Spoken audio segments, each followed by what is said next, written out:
म्हणजे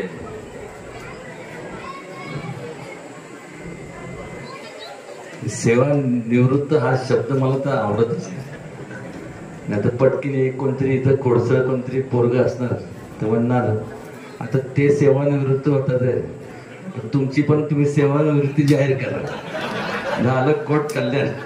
त्यामुळे इथं आम्ही कोण सेवानिवृत्त नाहीये, एक मित्राच्या कार्यक्रम करता आलोय एवढंच लक्षात ठेवा.